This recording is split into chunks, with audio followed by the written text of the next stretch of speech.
नहमदुहु व नुसल्ली अला रसूलिहिल करीम अम्मा बाद फ़नऊज़ु बिल्लाहि मिनश शैतानिर रजीम बिस्मिल्लाहिर रहमानिर रहीम। मोअज़्ज़ज़ नाज़रीन, अस्सलामु अलैकुम व रहमतुल्लाहि व बरकातुहू। बरतानिया में जाली उलमा किस तरह तैयार किए जाते हैं, इस्लाम के ख़िलाफ़ भयानक साजिश बेनकाब। मोअज़्ज़ज़ नाज़रीन, मुसलमानों को बहुत से मसाइल के साथ जिस एक बड़े चैलेंज का सामना है वो है बाहमी इत्तेहाद की कमी।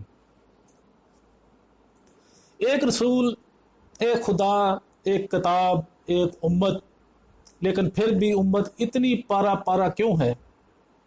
इसमें हमारी अपनी कोताहियों के साथ इस्लाम के दुश्मनों की भी मेहनत शामिल है। ये वीडियो एक ऐसी हकीकत है कि क्यों अभी तक हम एक चांद पर भी मुत्तफिक नहीं हो पा रहे हैं। ये मजमून जुलाई 2010 के उर्दू डाइजेस्ट में शाया हुआ था। नबहत अली सईद खान छतारी 1940 की दिहाई में हिंदुस्तान के सूबे उत्तर प्रदेश के गवर्नर रहे। अंग्रेज़ हुकूमत ने उन्हें ये अहम कि वो मुस्लिम लीग और कांग्रेस की सियासत से लातअल्लक रहकर अंग्रेज़ों की वफादारी का दम भरते थे। नवाब छतारी अपनी याददाश्तें लिखते हुए इंकशाफ करते हैं कि एक बार उन्हें सरकारी ड्यूटी पर लंदन बुलाया गया। उनके एक पक्के अंग्रेज़ दोस्त ने, जो हिंदुस्तान में कलेक्टर रह चुका था, नवाब साहब ने कहा, आइए आपको एक ऐसी जगह की सैर कराऊं जहां मेरे ख्याल में आज तक कोई हिंदुस्तानी नहीं गया। नवाब साहब खुश हो गए। अंग्रेज़ कलेक्टर ने फिर नवाब साहब से पासपोर्ट मांगा कि वो जगह देखने के लिए हुकूमत से तहरीरी इजाज़त लेनी ज़रूरी थी। 2 रोज़ बाद कलेक्टर साहब इजाज़तनामा साथ ले आए और कहा कि हम कल सुबह चलेंगे, लेकिन मेरी गाड़ी में आपने जाना है, गाड़ी वहाँ ले जाने की इजाज़त नहीं। अगली सुबह नवाब साहब और वो अंग्रेज़ मंजिल की तरफ रवाना हुए। शहर से बाहर निकलकर बाएं जानब जंगल शुरू हो गया। जंगल में एक पतली सी सड़क मौजूद थी। जूं जूं चलते गए जंगल घना होता गया। सड़क के दोनों जानब ना कोई ट्रैफिक था, ना कोई पैदल मुसाफिर। नवाब साहब हैरान बैठे इधर उधर देख रहे थे। वो गाड़ी चलते चलते आधे घंटे से ज़्यादा वक्त गुजर गया। थोड़ी देर बाद एक बहुत बड़ा दरवाज़ा नज़र आया। फिर दूर सामने एक नहायत वसी और रीज़ इमारत दिखाई दी। उसके चारों तरफ कांटेदार झाड़ियाँ और दरख्तों की ऐसी दीवार थी जिसे अबूर करना नामुमकिन था। इमारत के चारों तरफ ज़बरदस्त फौजी पहरा था। इस इमारत के बाहर फौजियों ने पासपोर्ट और तहरीरी इजाज़तनामा गौर से देखा और हुक्म दिया कि अपनी गाड़ी वहीं छोड़ दें और आगे जो फौजी गाड़ी खड़ी है इसमें सवार हो जाएं। नवाब साहब और वो अंग्रेज़ कलेक्टर पहरेदारों की गाड़ी में बैठ गए और फिर इस पतली सड़क पर सफ़र शुरू हुआ। वही घना जंगल और दोनों तरफ जंगली दरख्तों की दीवारें। नवाब साहब घबराने लगे तो अंग्रेज़ ने कहा, बस मंजिल आने वाली है।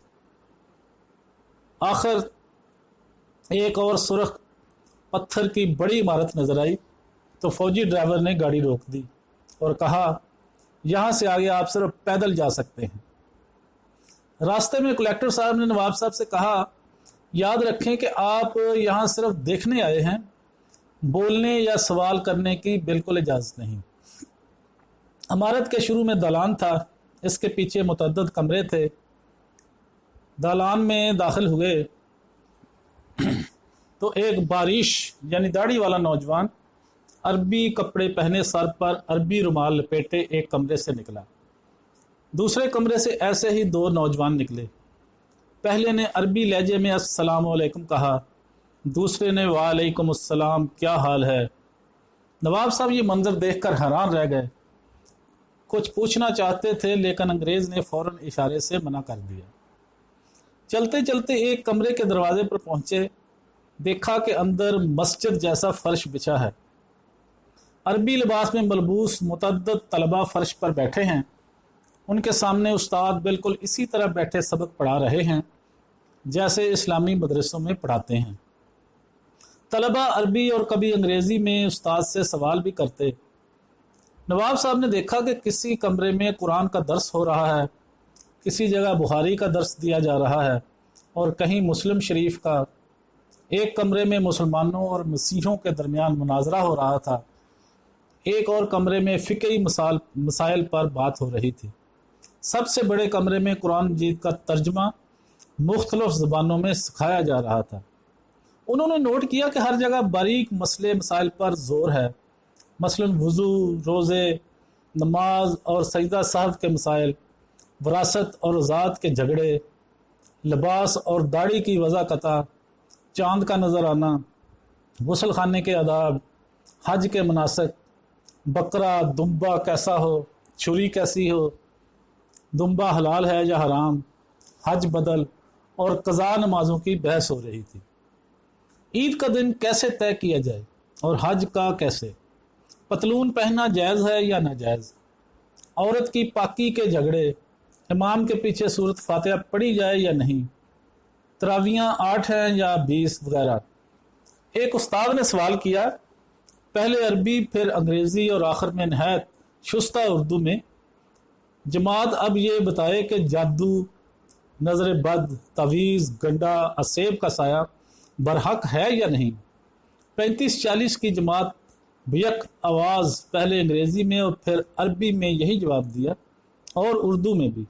ایک طالب علم نے کھڑے ہو کر سوال کیا، استاد الاستاد ٹرو، قرآن تو کہتا ہے کہ ہر شخص اپنے مال کا ذمہ دار خود ہے۔ استاد بولے، قرآن کی بات مت کرو، روایات اور ورد میں مسلمانوں کا ایمان پکا کرو، ستاروں، ہاتھ کی لکیروں، مقدر اور نصیب میں انہیں الجھاؤ۔ یہ سب دیکھ کر وہ واپس ہوئے تو نواب چھتاری نے انگریز کلکٹر سے پوچھا، اتنے عظیم دینی مدرسے کو آپ نے کیوں چھپا رکھا ہے؟ انگریز نے کہا، ارے بھائی، ان سب میں کوئی بھی مسلمان نہیں ہے، یہ سب عیسائی ہیں۔ تعلیم مکمل ہونے پر انہیں مسلمان ملکوں خصوصاً مشرق وسطیٰ، ترکی، ایران اور ہندوستان بھیج دیا جاتا ہے۔ وہاں پہنچ کر یہ کسی بڑی مسجد میں نماز پڑھاتے ہیں، پھر نمازیوں سے کہتے ہیں کہ وہ یورپی مسلمان ہیں، انہوں نے مصر کی جامعہ الازہر میں تعلیم پائی ہے اور وہ مکمل عالم ہیں۔ یورپ میں اتنے اسلامی ادارے موجود نہیں کہ وہ تعلیم دے سکیں۔ وہ سر دست تنخواہ نہیں چاہتے، صرف کھانا، سر چھپانے کی جگہ درکار ہے۔ وہ مؤذن، پیش امام، بچوں کے لیے قرآن پڑھانے کے طور پر اپنی خدمات پیش کرتے ہیں۔ تعلیمی ادارہ ہو تو اس میں استاد مقرر ہو جاتے ہیں، جمعہ کے خطبے تک دیتے ہیں۔ نواب صاحب کے انگریز مہمان نے انہیں یہ بتا کر حیران کر دیا کہ اس عظیم مدرسے کی بنیادی اہداف یہ ہیں: نمبر 1، مسلمانوں کو وظیفوں اور نظری مسائل میں الجھا کر قرآن سے دور رکھا جائے۔ نمبر 2، حضور اکرم صلی اللہ علیہ وآلہ وسلم کا درجہ جس طرح بھی ہو سکے گھٹایا جائے۔ اس انگریز نے یہ انکشاف بھی کیا کہ 1920 میں توہین رسالت کی کتاب لکھوانے میں یہی ادارہ شامل تھا۔ اسی طرح کئی برس پہلے مرزا غلام احمد قادیانی کو جھوٹا نبی بنا کر کھڑا کرنے والا یہی ادارہ تھا۔ اس کی کتابوں کی بنیاد لندن کی اسی عمارت سے تیار ہو کر جاتی تھی۔ خبر ہے کہ سلمان رشدی کی کتاب لکھوانے میں بھی اسی ادارے کا ہاتھ تھا۔ معزز ناظرین، آج ہم نے بات کی کہ برطانیہ میں جعلی علماء کس طرح تیار کیے جاتے ہیں۔ اسلام کے خلاف ایک بھیانک سازش بے نقاب ہو چکی ہے۔ امید ہے آپ کو ہماری یہ ویڈیو پسند آئے گی۔ پسند آئے تو لائک اور شیئر ضرور کریں، ہمارا چینل سبسکرائب کر دیں، بیل آئیکن پر کلک کرنا مت بھولیں تاکہ ہماری آنے والی ہر ویڈیو کا نوٹیفیکیشن آپ تک آسانی کے ساتھ پہنچ سکے۔ وآخر دعوانا ان الحمد للہ رب العالمین۔